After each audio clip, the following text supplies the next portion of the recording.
Welcome back, everybody. Walking or cycling in the suburbs may not be as safe as you think. A new report from the Daily Herald shows a growing trend of deadly crashes involving people not behind the wheel. You can read the first part of this two-part special in today's Daily Herald. Marnie Pike is with us from the Herald to tell us more. And Marnie, I tell you what, I absolutely love this series because it's very eye-opening and tells really people what it's like in the suburbs. So you and I were just talking, and I'm lucky that I live near one of the forest preserves, so we have a very clear bike lane the whole way all around the area. But there are a lot of suburbs, like the other day I was in Schaumburg, where there are major streets with no sidewalks. That's right. Yes, we do a lot of stories about people getting hit by, people walking who are hit, people biking who are hit. We have to talk to their loved ones. So we wanted to take a deep dive into this. We looked at 4 years of data and found that there were more than 9,800 crashes in the suburbs, and it's not decreasing. The fatalities in the last year we looked at, 2015, went up by 13%. I mean, that's staggering. You're talking about one person getting hit, at least one person every month. Right. Right.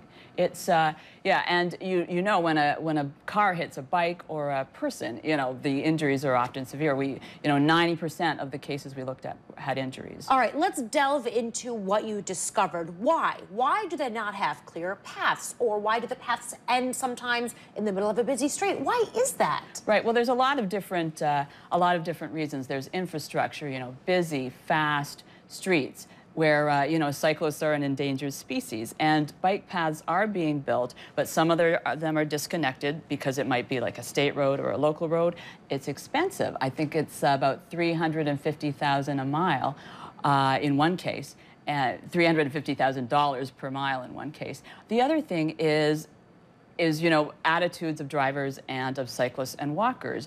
There's crosswalks all over Illinois, and it became a law in 2010. You must stop for a person in the crosswalk, but people don't. No, they don't. We had a fatality that we covered where a woman was killed. She was a mother of 5 because somebody didn't stop in a crosswalk. And it's funny because when you are that person that does, oftentimes the people behind you honk and get why are you stopping? Because you're supposed to, because it's the law. There's a pedestrian in the way trying to cross the way. And it's just, to me, it's eye-opening. There's a lot of drivers, unfortunately, still with their phones while driving. Right.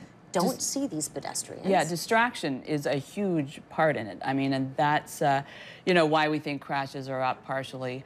But it's also, walkers and bikers need to look what they're doing and not be distracted. It's interesting, Honolulu just put in a law this fall where you can get fined for being a distracted walker. Right, on your phone, specifically texting or whatever. Right, while walking. I did see that. All right, talk about if you're the pedestrian or the bicyclist, aside from paying attention, what can you do if there's not enough road for you to travel on? What are you supposed to do? Well, there's a lot of good cycling websites out there. The Active Transportation Alliance, you can look up and find bike paths across the across the region. It's just good to make sure you know where they're ending. If you're a pedestrian, you just need to be aware. I mean, people should stop in a crosswalk, but they don't. Well, they don't. Marnie, thank you so very much. I'm so looking forward to this two-part series. You can read the full story in today's Daily Herald or online at dailyherald.com.